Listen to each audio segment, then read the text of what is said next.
E como é que Israel...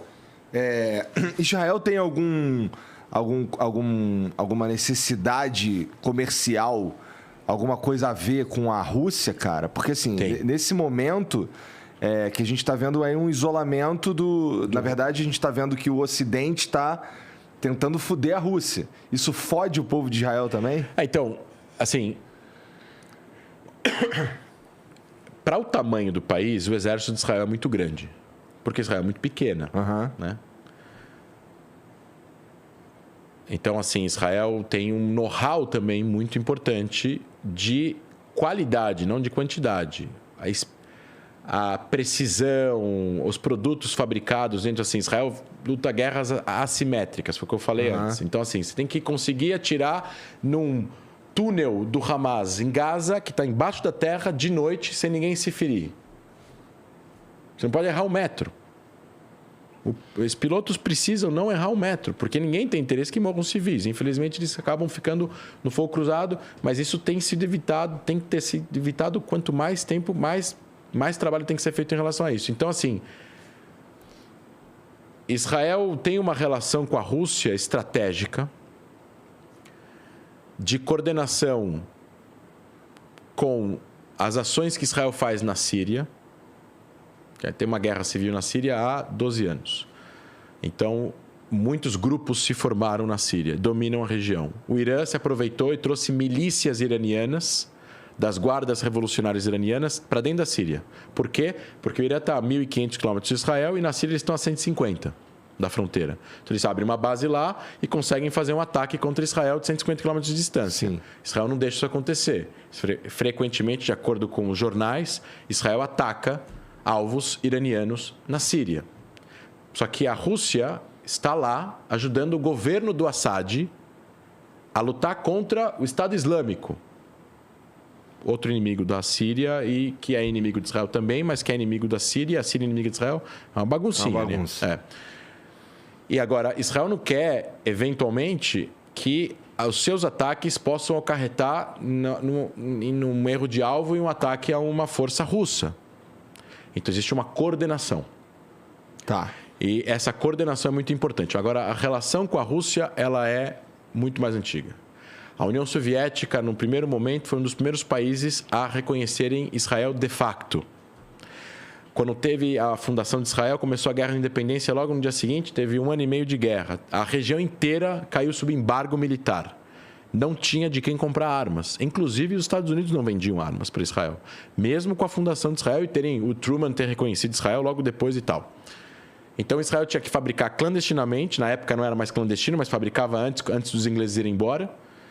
E, assim, comprar desesperadamente de quem pudesse vender. Quem vendeu? A União Soviética, através da Tchecoslováquia, para Israel. Israel foi fundado por socialistas. Israel foi um país socialista por 30 anos, 40 anos. Só depois começou a modernizar sua economia. Esse sistema se provou falho. Israel chegou a um momento de hiperinflação na década de 80 e a economia se modernizou. Privatizações, nova moeda, privatizando os bancos, privatizando as empresas, privatizaram as empresas militares, inclusive muitas empresas militares que Israel tinha, que eram estatais, foram privatizadas, capital externo se abriu. Empresa militar, tu diz que fabrica equipamento militar. Tá. Todas eram estatais praticamente. E aí essas empresas começaram a ter capital aberto e tudo mais. E aí Israel modernizou sua economia, mantendo um sistema de bem-estar social muito forte, tão forte ou mais do que tem na França. Está sempre entre França e Alemanha, talvez um pouco mais em algumas coisas, um pouco menos em outras. Mas virou um país com mercado de capital e uma economia baseada em mercado e não em estatais e Estado e tudo mais. Só que no primeiro momento, Israel tinha muita coisa que conversava com a União Soviética na década de 40. Né?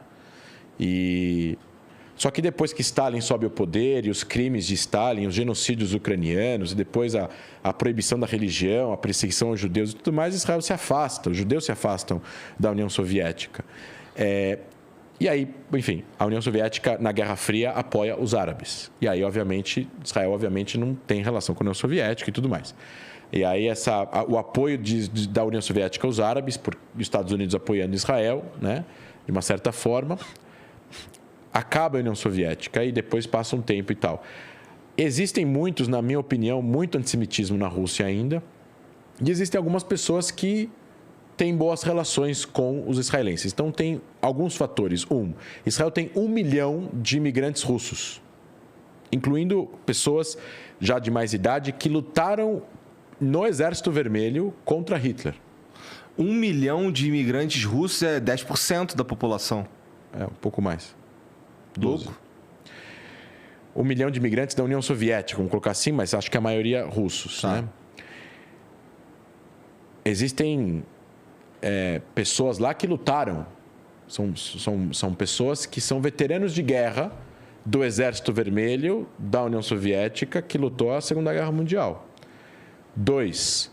O Vladimir Putin, que é presidente há 22 anos, cresceu pobre. E nas tardes, onde ele morava, ele tinha uma família que dava para ele comida todo dia de tarde. E era uma família judia ortodoxa. Então ele tem uma simpatia pelo povo judeu sentimental, muito próxima, e isso é uma coisa muito forte para ele, de acordo com o que falam. Então, ele entende a necessidade de Israel se existir, se proteger, e aí tem as políticas, né? Ele tem interesses nacionais russos, então ele vende armas para o Irã, vende armas para a Síria, mas Israel está lá sempre tentando fazer o lobby para ele não vender armas que sejam muito problemáticas para Israel, e ele vende armas defensivas, não ofensivas.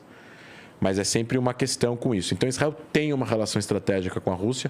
Obviamente que não é comparável com a relação que Israel tem com os Estados Unidos, mas tem uma relação estratégica com a Rússia. E, então, Israel vai se colocar, provavelmente, numa situação bastante neutra. Parece ser o mais inteligente, né? E assim, é que Israel também não é um superpower para poder tomar uma decisão e bancar ela a torto, sem assim, a Rússia tem como tomar uma decisão e aguentar as consequências. É uma economia maior que a do Brasil, é uma potência nuclear. Agora, Israel não. Israel precisa ter boas relações com as superpotências. Israel precisa ter boas relações com a China, boas relações com a Rússia e boas relações com os Estados Unidos. É complexo. Mas é a famosa... Cara, tudo em Israel é complicado, né, cara? A famosa frase, tem que combinar com os russos antes.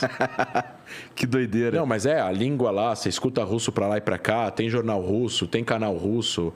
O ministro da Fazenda hoje, Avigdor Lieberman, ele é de Moldova, originalmente, que é uma ex-república soviética. Sim. Ele fala russo. Ele, quando era ministro da Defesa, foi para a Rússia, encontrou com Putin, falaram em russo. Não falaram em hebraico ou inglês. Falaram em russo. Ele não falou em hebraico e teve um tradutor ao mesmo tempo lá. Ele falou em russo. Então, você acaba criando aí uma relação um pouco mais próxima, né?